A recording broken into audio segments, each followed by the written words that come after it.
I'm Brea, and today we're going to be reading books from 1993, which happens to be my birth year. So I recently celebrated a birthday, and if you can do the math, then you know that means I just entered into a new decade. And so I was curious to know what people were reading in 1993 and if I'd like what they were reading. But before we get into the books that I'm going to be reading for this vlog, let's set the scene. Let's figure out what was actually going on in 1993. Movies like Jurassic Park, Hocus Pocus, and Mrs. Doubtfire all made their premieres. That's the Way Love Goes by Janet Jackson spent 8 weeks at the top of the Billboard 100. Bill Clinton was inaugurated as the 42nd President of the United States. Iconic shows like Cheers and Saved by the Bell came to an end. Michael Jordan had his three-peat with the Chicago Bulls.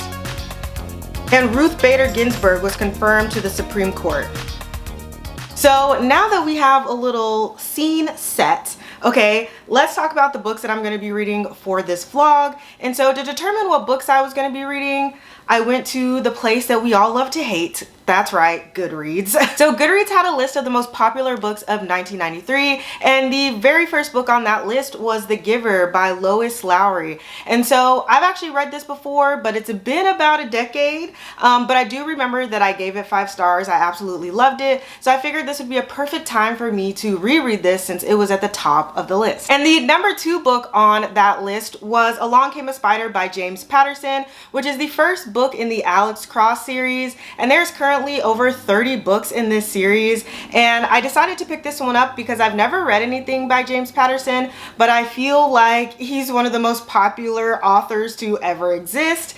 And I've realized recently that I'm kind of getting into crime drama a little bit, and I know that this is a crime drama, so I'm excited to read this for this vlog. And then I saw a couple of other books that I had heard of on the list, but as I was scrolling down, number 7 stopped me in my tracks, and that was Parable of the Sower by Octavia E. Butler. So Octavia, at this point, she is probably my favorite author of all time, especially after reading Kindred and the first 2 books in the Lilith Broods trilogy. And so I feel like if I end up liking this, she just further solidifies herself as one of my favorite authors ever. And this book has been on my TBR for a very long time, so I'm really glad that this showed up. And since The Giver was going to be a reread for me, and I know that it was a fairly short book, I wanted to pick one additional new to me book. So I scoured the internet, which technically was in its infancy when I was born, which I just really hate to say that.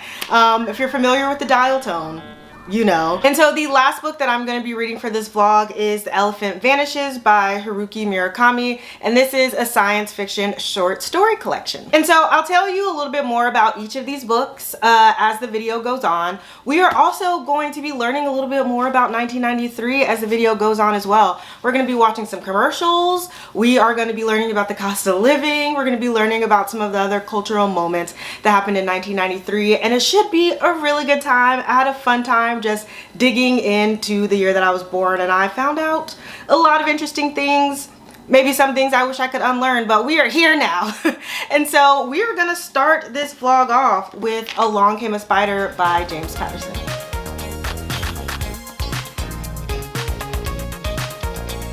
Okay, so I'm about 180 pages in to Along Came a Spider by James Patterson, and this book is about a detective named Alex Cross who gets put on this kidnapping case where 2 students get kidnapped by their teacher, and this ends up being a really big case because the 2 students that are kidnapped are from really prominent families. So in this story, we're also learning a little bit about Alex's background, as well as a little bit about the kidnapper as well. So the way this book is written is that we're kind of working in parallel. So we're following Alex as he's trying to solve this case, but we're also following the kidnapper as he's committing the crime. I'm not jiving 100% with the writing style of this. So have you ever been in a car with someone who's learning how to drive and they're always like subtly tapping on the brakes, so you're kind of like doing this a whole bunch?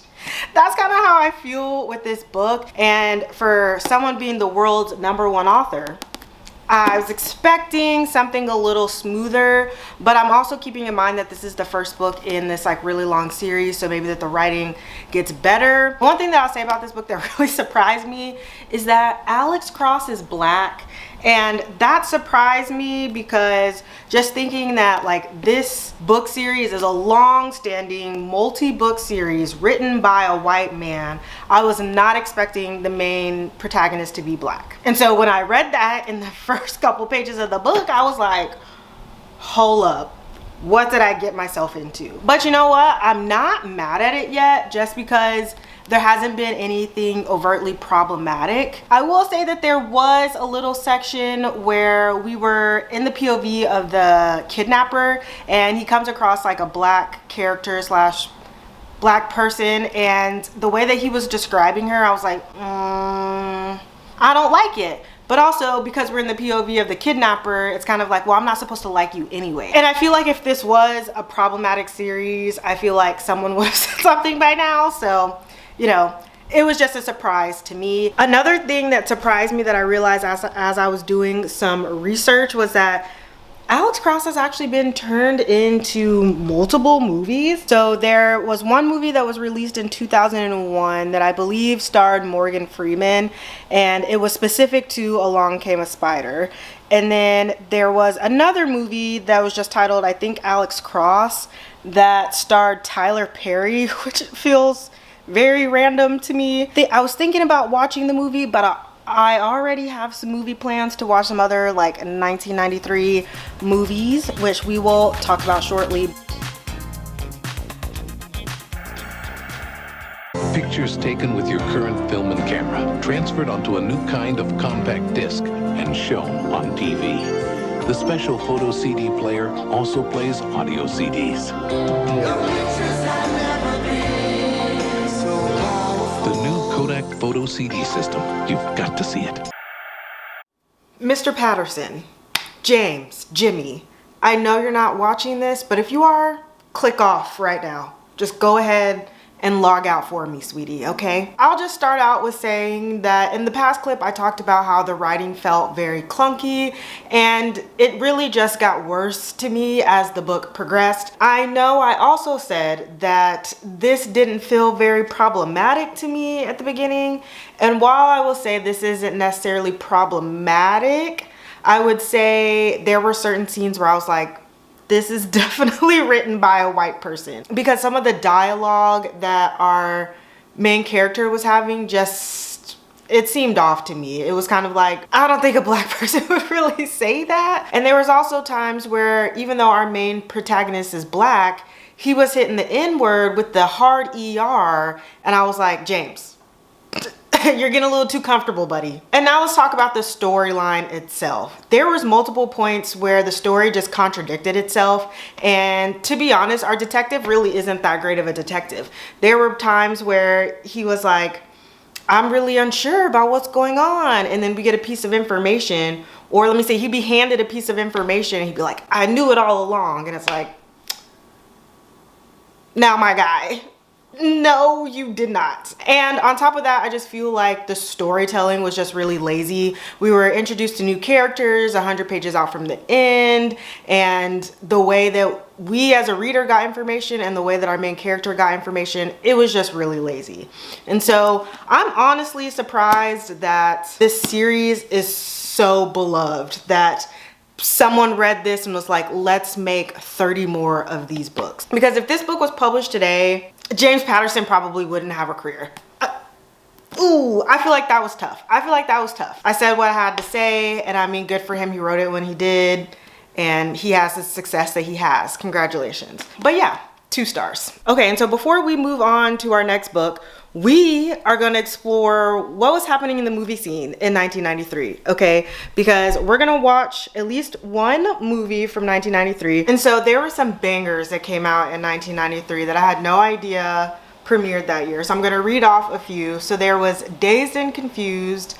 As you guys saw in the intro, Jurassic Park came out in 1993. Sleepless in Seattle, Schindler's List, Groundhog Day, What Eats Gilbert Grape, Mrs. Doubtfire, as again y'all saw that in the intro, just like iconic. The Sandlot, also iconic, Hocus Pocus, Dennis the Menace, The Night Before Christmas, and Addams Family Values. And there's a few others that came out in 1993, but like that list alone, superior. But what's not superior is the fact that there are a good amount of these movies that I have never actually seen all the way through. So I did ask my Instagram what I should watch. So I put all 4 up there and was like, hey guys, I've never seen any of these. What should I be watching? And I bet you guys can guess that Jurassic Park won. Second place was Sleepless in Seattle. Third place was Dazed and Confused. And fourth place was Groundhog Day. So we are gonna be watching Jurassic Park tonight. But then after I watch Jurassic Park, if I still have some energy, I'm gonna try and start The Giver tonight, just because I feel like I can get through that pretty quickly and then move on to something else, and hopefully that doesn't disappoint me. Let's get something to drink and watch this movie.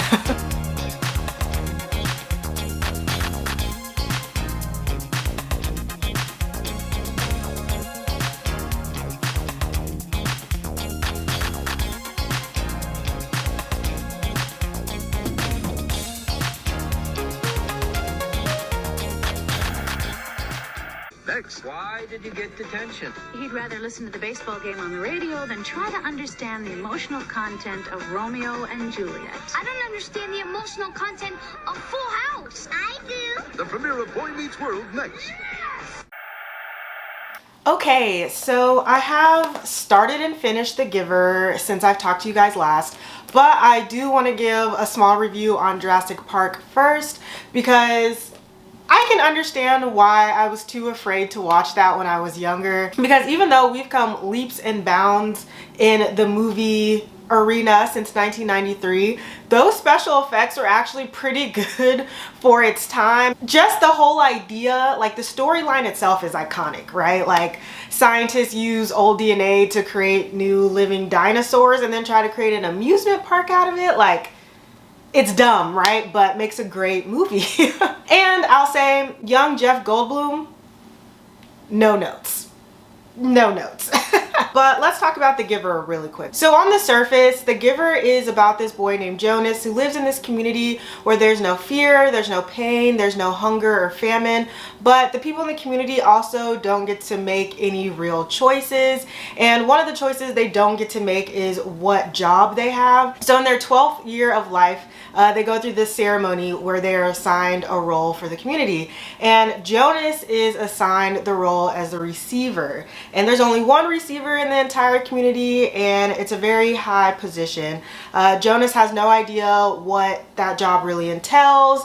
All we know is that the last person who was assigned this job 10 years ago ended up failing, and so there's kind of like this weird stigma around the job. And so we follow Jonas as he's learning about this role, but then as he's finding out some things, his entire perspective of the community starts to change. Because before he was pretty content, and now he's starting to feel away. And so this was a reread for me, and the last time I read this I was in my early 20s, so maybe 20, 21, 22. And so I kind of really took it for a surface level read. And even then I gave it 5 stars. What I kind of got from it back then was just like, wow, it's great to have your own choices. The past is important.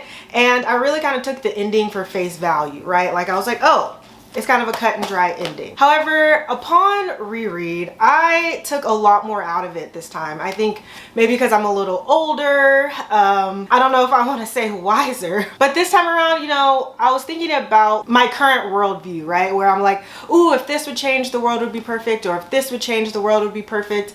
But this book kind of just made me realize that sometimes we can't really experience the real joys and highs in life without experiencing some of those lows and some of those negative points. This book has a lot of different like meanings, and I think that this was really well done because it's such a short book, but I think it does a good job of giving you enough detail where you get the sense of the story and you get the sense of the environment that Jonas is in. But it leaves enough space for you to kind of come up with your own inferences for certain things and for you to come up with your own conclusions for certain issues. And you know, before when I said like, oh, the ending was just very cut and dry, upon reread, not as cut and dry, but I actually really enjoyed that aspect of it. And so 5 out of 5 stars still. Different meaning from when I was younger, but still top tier, and I can understand why this was such a popular book in 1993 and beyond. And so next up, I'm gonna read Parable of the Sower, but I'm gonna move you in here because I do wanna talk about a few other things that were happening in 1993. So I got most of this information from a YouTube channel called Weird History. So first up, on February 6th, tennis star Arthur Ashe dies, and he is the first Black man to win Wimbledon and the US and Australian Opens. And so in turn, he also becomes the first Black millionaire in tennis, and he died of AIDS after it was transmitted to him after an open heart surgery. And so I had never heard of Arthur Ashe before this, which I feel like I should have, but yeah, that was just brand new information to me. And then something that is not brand new to me at all, but I did not know happened in 1993, is the raid of the Branch Davidians compound in Waco. Yes, that Waco that you're thinking of. So the Waco cult, the Waco massacre, that happened between February and April of 1993. And so as someone who grew up in Texas, I've always been aware of the Waco cult and the Waco massacre. However, I had no idea that it happened like a couple weeks after I was born. So there's that. And then another moment that was talked about for a very long time, and depending on how old you are, you may or may not be familiar with it, but in 1993, Lorena Bobbitt cuts off her husband's pride and joy with a kitchen knife. And I feel like if your parents watched any talk shows back then it was something that was brought up and it was like a running joke for a really long time. It's not necessarily that funny because she was a victim of domestic violence, but there's also that. And then one last thing that was new to me that I want to talk to you guys about is that on September 26th, after being sealed up for 2 years, the crew members of the Biosphere 2 was released from the experiment. And this experiment essentially was just testing if humans could live in like a closed off space, but this space had like an ocean, a rainforest, like a swamp in it, just to see if humans could survive outside of like our typical atmosphere. And so again, the first time that I had heard of that, but I definitely went down a really big rabbit hole after I learned that, because I didn't even know that was an experiment, because that sounds like a sci-fi movie or a sci-fi book just waiting to happen. Just a lot happened in 1993, so I definitely encourage everybody to go look up their year. But we are going to go ahead and get into Parable of the Sower by Octavia E. Butler, and I will come back and give you guys an update of where I'm on that. And we're also going to go over the cost of living in 1993. Okay, this is a good one.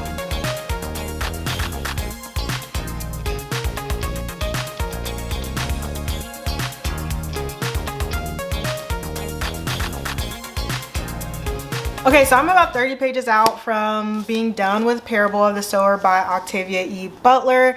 And this is one of those books that I don't want to say that I'm enjoying, because I feel like you don't necessarily get joy from it. I'm actually a little scared. But before I go into some more of my thoughts, I'll just tell you what it's about. So the Parable of the Sower follows this young girl named Lauren, and Lauren has this thing called hyper empathy, which means that she feels what other people are feeling, like their physical pain. She can feel that. So if someone gets stabbed, for example, and she looks at them too long, she'll feel that pain. It's interesting to have her perspective in this world, because people are getting really dehumanized, and poverty is a big thing, and there's this drug that makes people want to kill, makes people want to burn, makes people want to commit sexual assault. And so there's a lot of communities that try to put up walls to protect themselves and others from like scavengers and burglars and arsonists and things like that. But we're following Lauren as her family gets separated, and she has to navigate her way up north, where supposedly things are a little bit better. That's what I'm saying. I'm not necessarily enjoying it because it talks about some really dark things, right? But I will say, and something that I always say about Octavia Butler's writing is that I feel like she had a time machine, because some of the things that she's talking about in here can be so easily paralleled to things that are going on today, and it's terrifying. Like, this book touches on climate change and what the world could look like. And I feel like climate change was probably something people talked about 30 years ago, but I assume it probably wasn't as prevalent as it is now. And another reason that I'll mention that it feels like she has a time machine is because there's a mention of like a pandemic or like a plague that really changed the way that people like maneuvered around how they worked and just living life, and how a lot of politicians and leaders are pitching their campaign on things going back to the way that they were. And I was like, ooh, it really just hit home, especially me right now. As you guys see, I'm in a leather jacket. That's because I just came back from the office, working in the office when I was working from home for 2.5 years. So that one just really hit me. But like I said, 30 pages out, so we'll definitely be finishing that within the next hour. But before we do that, I want to quickly talk about the cost of living in 1993. And so let's go to my desk really quick so I can pull some things up for you guys. Okay. So I'm at my computer because we're going to be talking some stats and some facts, okay? So in 1993, minimum wage was $4.25. which in 2023 dollars is equivalent to $8.89. And what you might ask, what is the federal minimum wage currently? That's right, less than that. It is $7.25, which means people today, if you're making minimum wage, you're making less than what they were making in 1993. So I feel like one gauge people always use, and has been a big talk in 2023 about how much inflation is the cost of eggs. Based off the USDA's website, this document that I found, eggs in 1993 averaged at 91 cents a dozen. 91 cents. I'm looking at another chart from USDA right now. They have a whole report out there if anybody is that interested in the price of eggs, because it definitely has been fluctuating recently. But it averaged on about $4 to $5 for eggs in 2023 so far. So that is quadruple what it was in 1993. But minimum wage hasn't even doubled. Just keep that in mind. Okay. Another hot topic in the market right now is housing prices, right? So a new house in 1993 on average cost about $113,000, right? But the average yearly income for a household was $31,230. So I really wish that housing prices in the DFW were averaging at $113,000, but they're not. They're definitely closer to like $400,000. So yeah, that gives you just a little insight on how the cost of living has changed from 1993 to 2023, just based on those couple metrics alone. And I hate that this really shows the parallels between actual society and what's going on in Parable of the Sower, because in Parable of the Sower, they also talk about the price of water has skyrocketed because there's no real clean water, and how it's more expensive to get water than there is gasoline, even though gasoline is already like super expensive. So yeah, it's not sitting right in my soul, and I'm not feeling great about that. But there you go. There's today's history lesson. But I will come back when I have finished Parable of the Sower and give you guys a nice little wrap up of everything I've read for 1993.